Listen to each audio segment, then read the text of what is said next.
Bonjour Monsieur Sologoub. Alors pour commencer, est-ce que vous pouvez vous présenter? Je suis Pierre Sologoub, je suis membre de la FPS depuis 84, je pense. Je suis consultant tout de suite. Bon, ça veut dire que, en gros, je suis à la retraite, quoi, je veux dire. Et puis j'ai une petite activité, encore un petit peu, voilà. Et j'ai travaillé donc dans le génie parasismique assez vite après mes études.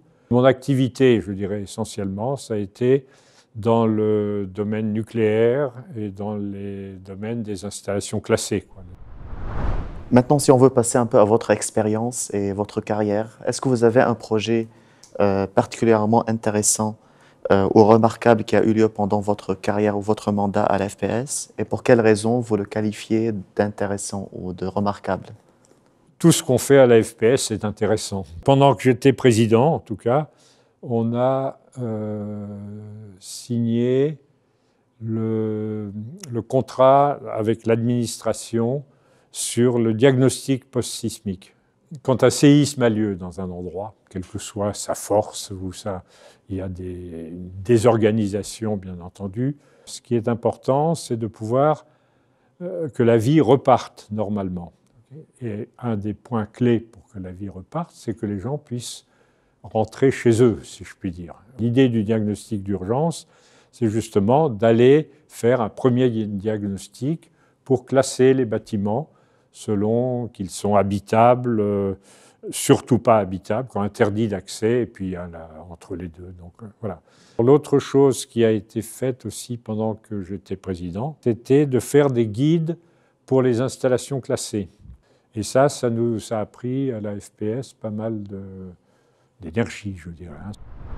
En restant dans le contexte de votre expérience, en vous laissant choisir un pays dans lequel vous êtes intervenu, quel a été votre ressenti sur la façon dont le risque sismique et les dimensions sismiques sont perçus dans ce pays? La FPS a, dès le début, je dirais, a voulu envoyer des équipes chaque fois qu'un séisme frappe pour comprendre ce qui s'est passé. Quand la ville, tout est détruit, des scientifiques qui arrivent pour essayer de comprendre ce qui se passe, ça fait quelquefois bizarre, mais c'est très important. Quand j'ai commencé à m'occuper de séisme, pour le dimensionnement des équipements nucléaires, eh bien, on avait une équipe de gens qui s'occupaient de séisme, mais on ne savait pas ce que c'était que le séisme. L'intérêt d'aller voir ce qui se passe est très important. Et je pense que l'une des premières actions de la FPS, et peut-être ce qui a précipité, je dirais, la création de la FPS, c'était le séisme d'El Asnam en Algérie. Et je pense que M. Desperroux, qui a été le premier président de la FPS, a mené une petite équipe là-bas, qui n'était pas encore officiellement la FPS, mais qui allait le devenir. Voilà. Et moi, personnellement, en 85, donc un an après la SNAM, il y a eu le séisme à Mexico, et toujours le président Desperroux qui...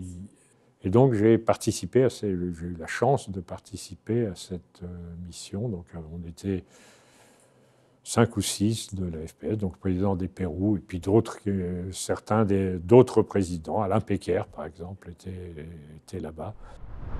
Toujours dans le contexte de votre expérience, est-ce que vous pouvez citer une évolution majeure en génie parasismique que vous avez pu observer pendant votre carrière?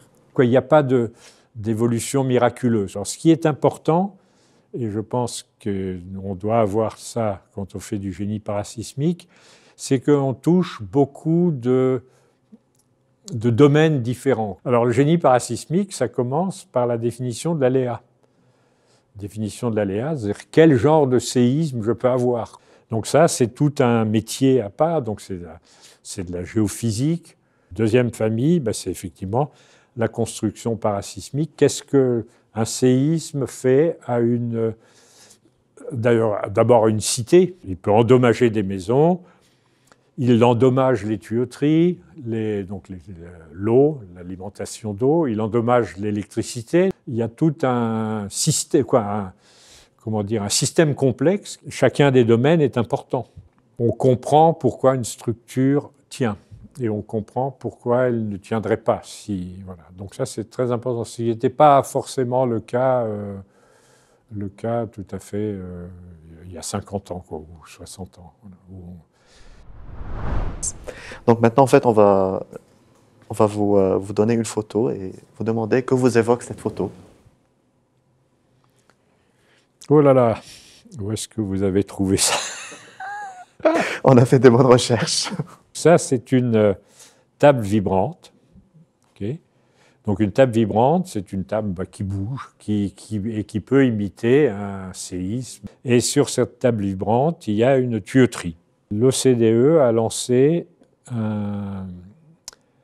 après Fukushima, donc un programme qui s'appelle MECOS. Il y a eu un premier benchmark d'une des lignes, donc deuxième benchmark d'une des autres lignes. Donc on a des conclusions qui ont été faites. Il y avait chaque fois un symposium où tous les participants étaient là, donc c'est un lieu très riche où on échange sur les approches.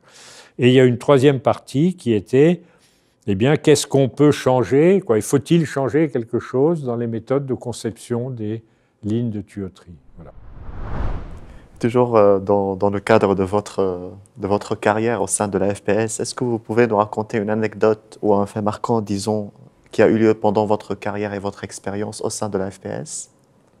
J'ai un événement, le séisme de Mexico. On avait des relations avec l'université, l'UNAM, l'Université nationale autonome de Mexico. Donc c'est une excellente université qui a une très bonne réputation.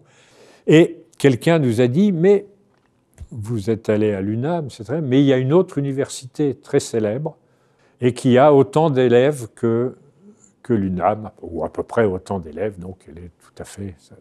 Donc, on avait un rendez-vous vers 7 heures du soir à cette université et on s'est retrouvés en face, alors dans un truc, quelque chose ça dépasse la fiction presque. On avait en face de nous un aéropage de gens, alors qui s'appelaient professeur, maestro, tout ça, alors que nous on s'appelait par nos prénoms. Un des professeurs disait que ce n'est pas un tremblement de terre. Il pensait que c'était une cavité qui s'est effondrée sous Mexico. Le fait que c'était un tremblement de terre, ça a été quand même reconnu, puisqu'on a trouvé l'épicentre, et on était figés, tous les 6, là on était 5 ou 6, et on ne savait pas où on était tombé, quoi. Très franchement, c'était très curieux. Là. On est parti et on est monté dans notre petit bus. On avait un petit bus à notre disposition. Et là, on s'est regardé, on a tous éclaté de rire. Et on a dit, mais on est tombé chez des fous, quoi. Je sais pas trop, voilà. Est-ce que vous pouvez partager une idée d'axe d'amélioration des normes et pratiques de dimensionnement parasismique? L'amélioration du parasismique, c'est d'abord, comme je disais, trouver l'optimum. On a évoqué ça comme ça, c'est-à-dire avoir une bonne conscience de l'ensemble des maillons de la chaîne et d'essayer d'approcher l'optimal et d'approcher l'optimal économique, ce qui n'est pas toujours facile. Hein. Il y a une chose qui se fait quand même, ce sont les construire sur des appuis parasismiques. Alors, les appuis parasismiques, c'est des espèces de coussins horizontaux et on met le bâtiment dessus, on met plein de coussins, ce qu'il faut, et donc le bâtiment sur ces coussins filtre le mouvement sismique. Et si vous avez un message aux jeunes qui débutent une carrière dans l'ingénierie ou bien en particulier dans le génie parasismique? Si c'est dans le génie parasismique, il faut qu'ils s'inscrivent à la FPS et qu'ils entrent dans le groupe jeune de la FPS. Ma participation à la FPS, le fait que j'ai parti, a été très importante pour moi parce que j'ai connu des gens, d'autres qui font du génie parasismique, mais dans d'autres domaines, et c'est très enrichissant. Et un dernier message au colloque qui se déroule aux Antilles. Les Antilles sont une zone sismique. C'est justement, je pense, d'avoir ça, de prendre conscience de ça, de réfléchir à tous ces différentes étapes et d'appliquer justement pour trouver l'optimum. Être créatif aussi, hein, on peut imaginer, alors les constructions on peut imaginer les constructions en bois, des constructions en béton, en bois, mais bon, être créatif, peut-être les préfabriquer, mais si on préfabrique, il faut bien les assembler, des choses comme ça. Voilà, je veux dire, il ne faut pas tuer la créativité. Merci beaucoup pour vos réponses et votre retour d'expérience, très précieux pour nous. Merci à vous.